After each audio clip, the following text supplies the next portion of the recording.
So friends, the question is, ethics, where does the ethics come from? What is the ethics of the secret doctrine?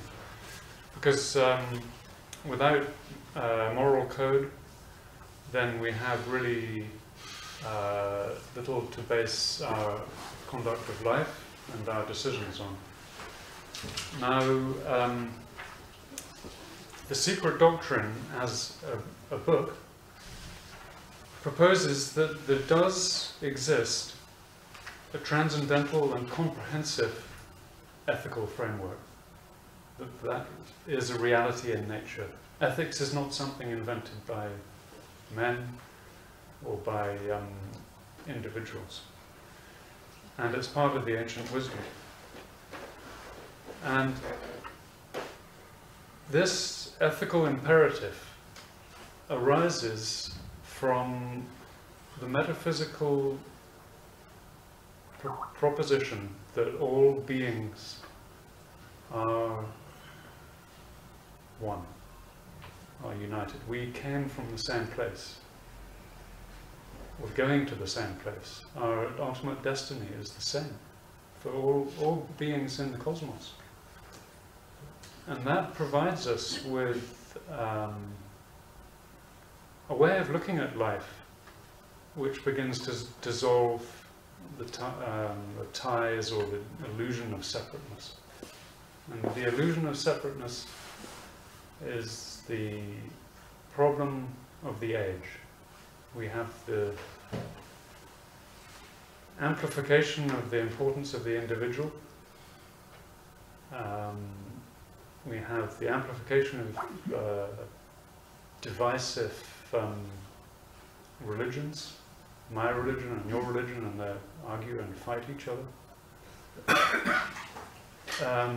We need a universal basis for ethics.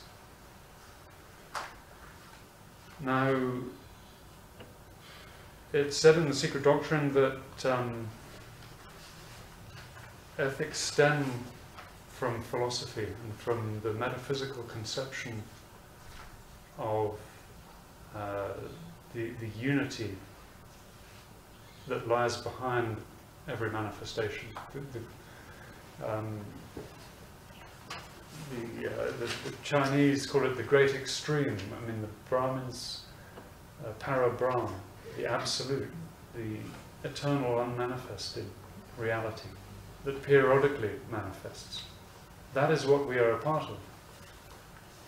Every exoteric religion is, as Robert Crosby says, if I can find his quotation, he says, all forms of religion are pale and distorted copies of the original statements upon which they are based. The three fundamental propositions that were outlined in the second talk are one way of looking at that. Religions are periodical, they come and go. They are designed at a certain time and place to suit a certain people. And as we read at the beginning of the chapter 4 of the Bhagavad Gita, they decay. We lose the mighty art. And that ethical decay we can see around us in the problems that we're having in civilization. But as was said previously, there's an optimism about the fact that if we understand the cycles, we know we're in a transition age, and a transition age is always bumpy because it involves a breaking down of the old hierarchical, concretized ideas that have become stale, that have become distorted, that have become built upon by by those who had no right to change the great ideas that have always existed. People invent things, they think they're improving. So that is why you get the cyclic rise and fall of civilizations that was spoken about in the previous talks. So we live in a very scientific age. Now that's not a bad thing, but science alone, looking at physical life, the masters say that it has no ethical imperative. None of the laws of science tell us how to treat each other, how we should look after the elderly, the sick, how we should wisely restrain those who break the laws, who are the criminals. We have this dreadful inheritance from a punitive sort of Mosaic law of retributive justice. You know, we put our prisoners in the worst possible condition to punish them, and we're surprised when they come out of prison that they don't come out better than they went in. They come out worse than they went in because of this misunderstanding of retribution as being a principle that's somehow authorized by God or some strange proposition. That's not part of the ancient wisdom. So science we can't rely on, though it's been very good. In the last 200 years we've seen a great reduction in suffering of many people. We've seen improvements in hygiene, in housing, in medicine, in education, in government, in democracies. Those are all things on the physical plane, and they've benefited greatly what's called the golden 1 billion. But what about the other 6 billion?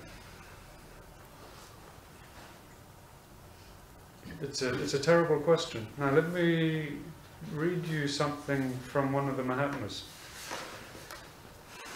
He's talking about the Theosophical Movement. To achieve the proposed object, a greater, wiser, and especially a more benevolent intermingling of the high and the low. A more benevolent intermingling of the high and the low. The alpha and the omega of society was determined upon. So this is something we should do in this period of transition. We should try to break down the barriers between the rich and the privileged and the aristocracy, and those who are taken advantage of by the ones with power. And that was one of the objects of the Theosophical Society. And it's the great ideal of universal brotherhood. Universal meaning that we're not separated by our ideas, we're not separated by our religion, by our race, by our sex, by our beliefs or anything else. That we are a human family, and in the times that we're facing, which may be difficult, and they may get more difficult, we have to face them bravely, because that's our karma. What we have sown, we have to reap. We have to do that in a way, and the only way, it seems, is to do it cooperatively, to do it without blame, and to unite people into a body. And that was part of the object of the Theosophical Movement, was to start a nucleus. And a nucleus doesn't mean we all have to be united all in one go. It's not going to happen. each theosophical group can form a nucleus, and that is a nucleus of something which the future will build on. And it's a beautiful idea, and it's a very difficult idea, because until we disenthrall ourselves collectively and individually from the prejudices, the preconceptions, the ambitions, the personal likes and dislikes, those are the ethics of the SD. We have to go beyond those. The best way of working, of coming together in groups like this, of whatever theosophical stripe, is to work impersonally, is to work fraternally, unselfishly, and with the greatest tolerance. Because we're all coming from very different places, and we need to be tolerant of other people's little sort of biases and personal idiosyncrasies and all those other things. So it's not easy, the ethics of the secret doctrine, and it's the same as the ethics of Raja Yoga. But if people of goodwill and patience and charity come together, then there's nothing that can't be achieved. So that, I think, is probably all that we really wanted to say. And just to sum up, really, is that wisdom that underpins all of the great ideas, all of the great philosophies of humanity, was an accumulated effort by, as we heard in one of the talks, countless generations of wise men. And that accumulation of wisdom is never lost. Even with terrible cataclysms and problems that, for instance, we heard about the Atlanteans went through. And we were the Atlanteans, by the way. I mean, we were part of that process of messing up and getting it wrong and hopefully learning.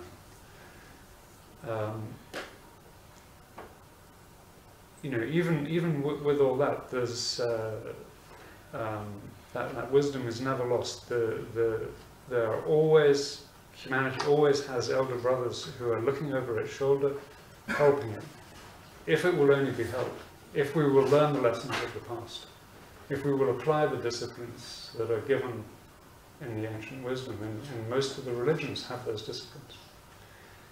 So it's up to us to do the work. One of the questions before was asked, who is responsible?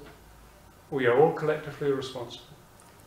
If we work together, we help each other,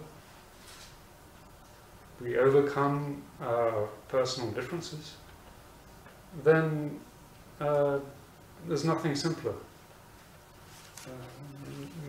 We don't have to do too much. We don't have to strain and do just the simple things, and do the simple things right. And the philosophy teaches us that the law of karma will look after all the results. We don't have to worry too much about the results. So that concludes the last talk this evening.